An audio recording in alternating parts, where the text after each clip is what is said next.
Mheshimiwa Mwenyekiti, nawapongeza kwa kikao hiki kizuri ambacho kimepitia na kujadili taarifa ya mdhibiti na mkaguzi mkuu wa hesabu za serikali kwa mwaka 2024/2025 ili kuona mapungufu yaliyobainishwa kwa halmashauri yetu, jinsi yalivyoshughulikiwa na namna halmashauri ilivyojipanga kuondoa mapungufu hayo kwa kaguzi zijazo.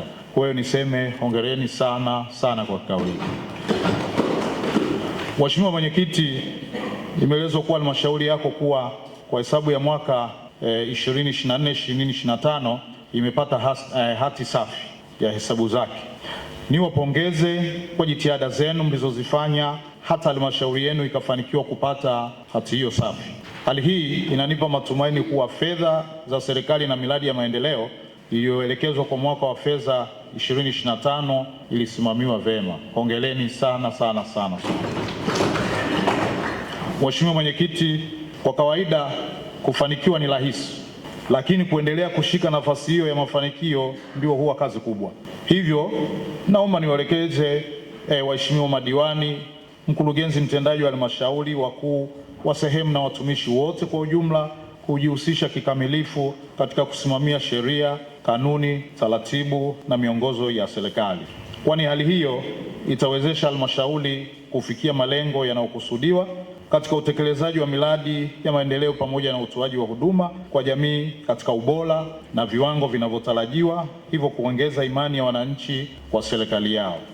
Pamoja na mafanikio mliyoyapata katika ukaguzi uliopita, bado yapo maeneo machache yenye mapungufu ambayo mdhibiti na mkaguzi mkuu wa hesabu za serikali ameyabainisha katika taarifa yake na kutoa mapendekezo ambayo mmeyajadili katika kikao hiki. Baadhi yamefanyiwa kazi na mengine bado yapo katika hatua mbalimbali za kiutekelezaji.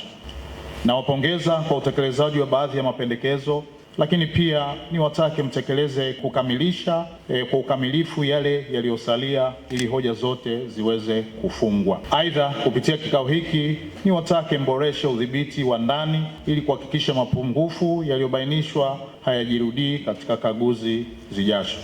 Mheshimiwa Mwenyekiti, pamoja na hayo yatokanayo na taarifa ya mdhibiti na mkaguzi mkuu wa hesabu za serikali, yapo mambo ya msingi ambayo ni muhimu kuyasimamia katika maeneo yenu kama ifuatavyo. La kwanza, ukusanyaji wa mapato ya ndani.